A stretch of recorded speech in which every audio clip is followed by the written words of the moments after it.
Praise the lord. ఈ దిన దేవుని వాగ్దానము, ఉపదేశము నిరాకరింపక దాన్ని అవలంబించి జ్ఞానులై ఉండుడి. సామెతల గ్రంథము 8వ అధ్యాయము 33వ వచనము.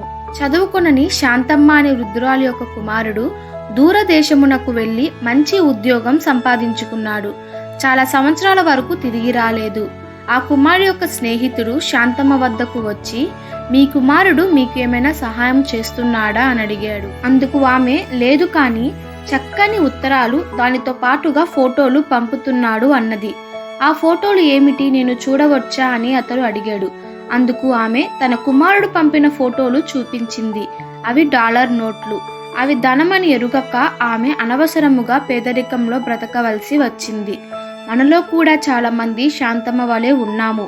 గొప్ప విజ్ఞానదాయకమైన దేవుని ఉపదేశాన్ని నిరాకరిస్తున్నాము. ఆయనను అవలంబించి జ్ఞానములో ఉండాలని ప్రభువు కోరుతున్నారు. అనుదినము ఆయన గడప యొద్ద కనిపెట్టుకొని ఆయన ఉపదేశమును వినువారందరూ ధన్యులు. అనగా ప్రతిరోజు ఆయన పరిశుద్ధ గ్రంథాన్ని తెరిచి వాక్యము చదువుతూ దాన్ని అర్థం చేసుకునే వారందరూ ధన్యులు. అటువంటి వారికి ఆయన ఆలోచన చెప్తున్నారు, లెస్సైన జ్ఞానాన్ని ఇస్తున్నారు. మన దినచర్యలో ప్రతిరోజు పనులకు ఆలోచన జ్ఞానాన్ని ఇచ్చేది మన ప్రభువే. నా ఉపదేశము వానవలే కురియును, వాక్యము మంచు వలె, లేత గడ్డి మీద పడు చినుకు వలె, పచ్చిక మీద కురియు వర్షము వలె ఉండును. ఎంత ప్రశాంతముగా ప్రభు ఈ మాటలు మనకు చెప్తున్నారు. దేవుని వాక్యము మధురమైనది, జుంటి తేనె కంటే అవి మధురమైనది.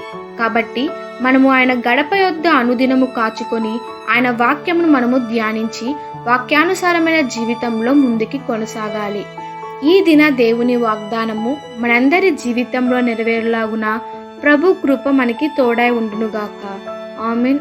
God bless you.